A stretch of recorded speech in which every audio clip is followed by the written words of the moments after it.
पंजाब सरकार जिम्मेदार। जांच से पहले आप लोग फैसले पर कैसे पहुंच जाते हैं? आज तो जांच का ऐलान हुआ है, अब जांच होगी, पता लगेगा कौन है कौन नहीं। आपने प्रेस कॉन्फ्रेंस की और आपने कहा पंजाब सरकार जिम्मेदार। कैसे? जांच से पहले निष्कर्ष पर कैसे? देखिए अमन भाई, कुछ महत्वपूर्ण टेक्निकल विषय आपके समक्ष रखूंगा, आप निर्णय लीजिएगा। वैसे तो सही कहा आपने, जांच होने वाली है। दूध का दूध और पानी का पानी तो सुप्रीम कोर्ट करेगी ही, और सुप्रीम कोर्ट ने माना इस बात का कि ये गंभीर विषय है और लैप्स हुआ है, तभी तो जांच हो रहा है। पहले तो चन्नी सरकार कह रही थी ये तो बहुत हल्का फुल्का मामला है और कोई लैप्स ही नहीं हुआ है। देखिए नंबर एक, जब प्रधानमंत्री 5 तारीख को जाते हैं तो उससे पहले 1 और 2 जनवरी को ASL एडवांस सिक्योरिटी का जो पूरा अरेंजमेंट होता है, पूरा ASL किया गया था, अर्थात SPG और वहां की लोकल पुलिस और एडमिनिस्ट्रेशन बैठ करके अगर कंटिंजेंसी प्लान बनाना पड़े, प्रधानमंत्री को सड़क रूट से जाना है तो कौन से सड़क रूट से प्रधानमंत्री जाएंगे ये तक चिन्हित कर लिया गया था। और सारा कंटिंजेंसी प्लान की, अगर प्रोटेस्टर्स आएंगे तो किस प्रकार से डील करना है, यदि सेफ हाउस बनाना पड़ेगा तो सेफ हाउस कहां होगा, ये सारे कंटिंजेंसी प्लान 1 जनवरी और 2 जनवरी को हो गया था। और फाइनली 4 जनवरी को, अर्थात प्रधानमंत्री जी के आने के एक दिन पहले, एक रोड रिहर्सल भी किया गया जिसमें कि यह निश्चित किया गया कि किस रूट से प्रधानमंत्री आखिरकार अगर जाना होगा तो जाएंगे। यह सब कुछ हो गया। दूसरे दिन जब प्रधानमंत्री आते हैं तो आश्चर्य का विषय है, चन्नी साहब तो कोविड के बहाने नहीं आते हैं, वो अलग बात है कि वो शाम को प्रेस कॉन्फ्रेंस कर रहे थे, मगर चीफ सेक्रेटरी भी नहीं आते हैं और DGP भी नहीं आते हैं, जबकि उनके लिए ईयरमार्क गाड़ी होती है और जिस भी राज्य में प्रधानमंत्री जाते हैं CS चीफ सेक्रेटरी और DGP का होना अनिवार्य होता है। तीसरी बड़ी बात है, जब वहां मौसम इंक्लीमेंट होता है, वेदर इंक्लीमेंट होता है, उसमें हेलीकॉप्टर उड़ नहीं सकता है, तो प्रधानमंत्री फाइनली कंटिंजेंसी रूट को फॉलो करते हैं। यह बात केवल DGP को बताई जाती है, मगर बहुत ही कम समय में यह बात लीक होती है और सड़क जाम हो जाता है। यह बात बाहर निकला कैसे? क्योंकि प्रधानमंत्री कौन से रूट में जाने वाले हैं यह कभी डिक्लेयर नहीं किया जाता है, यह केवल DGP जानते हैं। चौथी और सबसे बड़ी बात है कि प्रधानमंत्री जी जिस सड़क पे गए और जहां 20 मिनटों तक प्रधानमंत्री को रुकना पड़ा, ये सारी बातें हमने देखा अभी कि CID हो चाहे पुलिस हो, इनके पास जानकारी थी और ये जानकारी वो आला अधिकारियों को लगातार भेज रहे थे। CID ने तो 3 दिन पहले ये जानकारी आला अधिकारी को भेजा था। ये सारी जानकारियां होने के बावजूद पुलिस चुप कैसे रही? चौथी बड़ी बात, 20 मिनट प्रधानमंत्री उस स्थान पर खड़े रहे जो कि पाकिस्तान से केवल 10 किलोमीटर की दूरी पे था, अर्थात आर्टिलरी रेंज में था, फायरिंग रेंज में था, ड्रोन की रेंज में था और स्नाइपर्स के रेंज में, अर्थात अगर पास की बिल्डिंग्स और पास के पेड़ों में स्नाइपर होते तो इजीली प्रधानमंत्री को टारगेट किया जा सकता था।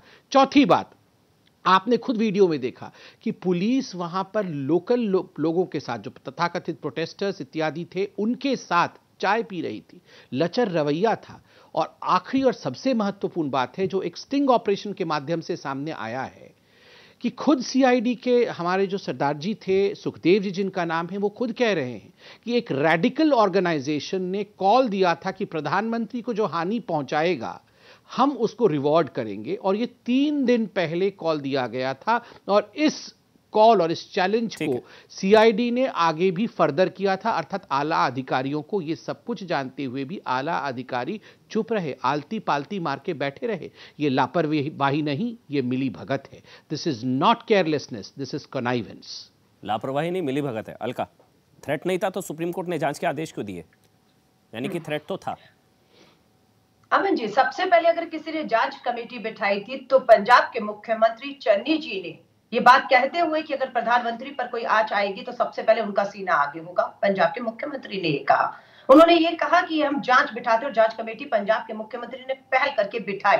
उसके बाद सुप्रीम कोर्ट में भी जब हम लोगों ने ही मांग पर, सुप्रीम कोर्ट ने पंजाब सरकार की मांग पर केंद्रीय जांच बिठाई और उस जांच कमेटी को भंग किया जो केंद्र ने बैठा दी थी। और सुप्रीम कोर्ट ने यह टिप्पणी भी की कि जब आप सब केंद्र सरकार को का तय करके ही आ गए हैं, सजाएं भी दे दी है, दोषी भी मान लिया है, तो हमारे पास क्यों आ रहे हैं? ये तो सुप्रीम कोर्ट ने कहा, नंबर 1। नंबर 2, जो प्रधानमंत्री, देश का 134 करोड़ की आबादी वाला प्रधानमंत्री डरा हुआ और असुरक्षित हो, उसके हाथ में सबसे बड़ा सवाल उठ रहा है, उसके हाथ में 134 करोड़ का भारत देश कैसे सुरक्षित रह सकता है डरे हुए असुरक्षित प्रधानमंत्री के हाथ में? ये प्रधानमंत्री जी की सच्चाई है। पंजाब को बदनाम किया गया, बोला भटिंडा से जिंदा लौट रहा हूं, अपने मुख्यमंत्री चन्नी को धन्यवाद कह देना। ये तो पहले भी हो चुका है, उत्तर प्रदेश के नोएडा में हुआ था, प्रधानमंत्री जी का काफिला फंस गया था, तब सुरक्षा में नहीं कहकर आए थे अपनी उत्तर प्रदेश की सरकार को कि नोएडा से जिंदा बचकर जा रहा हूं, पंजाब को ही बदनाम क्यों किया गया। सच्चाई ये थी कि फिरोजपुर जिस पे बात की जा रही है, ये चुनावी रैली था, खाली कुर्सियां दिख रही हैं। किसने तय किया था कि पाकिस्तान की जो फायरिंग रेंज का जो एरिया आता है उसी में रैली होनी है? ये रैली किसने कहा था? भाजपा ने करा रही थी। क्लियरेंस किसने दिया? पीएमओ ने। आना किसको था? प्रधानमंत्री जी को आना था। किसने कहा था ये जगह चुनिए? चन्नी जी ने मजबूर किया या कांग्रेस ने? हम पूछना चाहते हैं। और अगर किया भी ये जगह, तो आपको याद होना चाहिए कि सरहद से 15 किलोमीटर एरिया पहले बीएसएफ के अधीन होता था, अब सरहद से 50 किलोमीटर का एरिया बीएसएफ के अधीन आता है और उसी के तहत ये सभा हो रही थी। ये किसने तय किया? अब मैं आपको बता देती हूँ किन लोगों से खतरा था, ये देख लीजिए। ये प्रधानमंत्री जी की गाड़ी है एसपीजी और ये भाजपा का झंडा है। खतरा किससे था? भाजपाइयों से था, जो यहां तक पहुंच गए। आंदोलनकारी नहीं दिखेगा, आंदोलनकारी काले झंडे लेकर इनके 1-1 किलोमीटर तक नजदीक तक, कंकड़ तक नहीं पहुंचा, हवा का झोंका, शीशा नीचे तक नहीं किया कि हवा का झोंका चढ़ पाए। अब आती हूं असम के मुख्यमंत्री पर। मैं पंजाब के लोगों को कहूंगी, असम के लोगों को, देश के लोगों को, भाजपा के संघ मानसिकता बर्दाश्त नहीं कर पा रही है कि कैसे देश का इकलौता, पंजाब का पहला एक गरीब पढ़ा लिखा दलित मुख्यमंत्री बन गया। ये संघ की सोच के बिल्कुल विपरीत है। इसलिए असम के भाजपा के मुख्यमंत्री कहते हैं कि पंजाब के मुख्यमंत्री पर हत्या का मामला दर्ज करके उनकी तुरंत गिरफ्तारी होनी चाहिए। इनकी मंशा देख रहे हैं। देश के रक्षा मंत्री संवैधानिक पद पर बैठे हैं, चुनावी जनसभा में मंच पे खड़े होकर कहते हैं, इतना सेंसिटिव मामला है तो वहां खड़े होकर कहते हैं कि प्रधानमंत्री को जान से मारने की साजिश हो रही थी, आप हमें वोट दीजिए। ये वोटों की राजनीति होगी, हवन हो रहा है पूरे उत्तर प्रदेश के अंदर। सिर्फ ये लास्ट पोस्टर दिखाना चाहती हूँ। ये दिल्ली की दहलीज पर बैठा रहा 1 साल तक, हमारा किसान अन्नदाता है। 700 शहीद हो गए, अपने घरों तक ये भी नहीं कह रहे कि हम जिंदा लौट पाए। जिंदा नहीं लौटे 700 किसान। 20 किलोमीटर पे बैठे थे, प्रधानमंत्री जी 1 साल तक रहा नहीं गए, लेकिन 200 किलोमीटर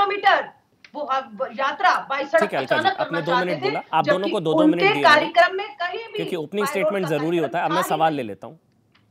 अलका जी, थ्रेट था, इतना मानेंगे थ्रेट था? जो चन्नी जी कह रहे थे थ्रेट नहीं था, कम से कम आज आप ये मानेंगे कि थ्रेट था? अगर थ्रेट नहीं होता तो सुप्रीम कोर्ट जांच का आदेश क्यों देता? थ्रेट था या नहीं था? थ्रेट बिल्कुल भी नहीं था। और ये जो सुप्रीम कोर्ट की जांच कमेटी बैठी है, जो टेक्निकल पॉइंट आपके भाजपा के प्रवक्ता बोल रहे हैं यहाँ पर, वो टेक्निकल के लिए जल्दबाजी क्यों कर रहे हैं? अलका जी, टेक्निकली तो जांच होगी। अगर पीएम की सिक्योरिटी को कोई थ्रेट नहीं होता तो ये क्या ये जांच ड्रामे की जांच करेगी सुप्रीम कोर्ट की कमेटी? इंदु मल्होत्रा जी किसी नाटक और ड्रामे की जांच? ड्रामा था या थ्रेट था, ये तो जांच में आ जाएगा। इंतजार करें, इतना पैनिक क्यों हो रहे हैं?